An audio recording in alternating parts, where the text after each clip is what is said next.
ఒక ఊరిలో రాము అనే చిన్న పిల్లవాడు ఉండేవాడు. రాముకు అడవులంటే ఎంతో ఇష్టం.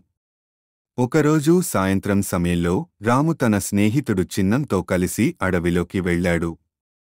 వారు అడవిలో గడిపినప్పుడు కొన్ని విచిత్రమైన శబ్దాలు వినిపించాయి. ఆ శబ్దాలను అనుసరిస్తూ రాము, చిన్నం ఒక పెద్ద వృక్షం వద్దకు చేరుకున్నారు. ఆ వృక్షం దగ్గరికి వెళ్ళినప్పుడు వృక్షం మాట్లాడింది. "స్వాగతం పిల్లలు. మీరు ఇక్కడకు వచ్చినందుకు సంతోషంగా ఉంది" అని వృక్షం అంది. అప్పుడే రాము, చిన్నం ఆశ్చర్యపోయారు.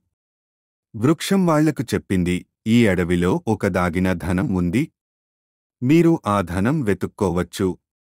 కాని మొదట మీరు మా అడవిలోని జంతువులను సాయపడాలి."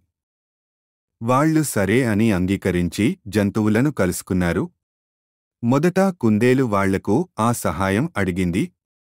"నా పిల్లలు ఆ పక్కనే ఉన్న గుహలో చిక్కిపోయారు. దయచేసి వాళ్లను బయటకు తీయండి" అని అంది. రాము, చిన్నం ఆ గుహకు వెళ్లి కుందేలు పిల్లలను కాపాడారు. తదుపరి ఒక సింహం వాళ్లకు ఒక పాత నకసా ఇచ్చింది.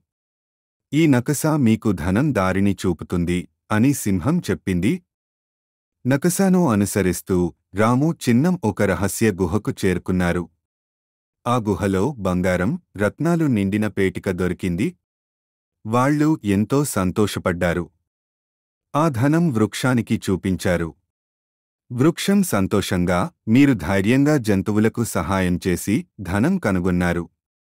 ఇది మీకు దక్కిన బహుమతి" అని చెప్పింది.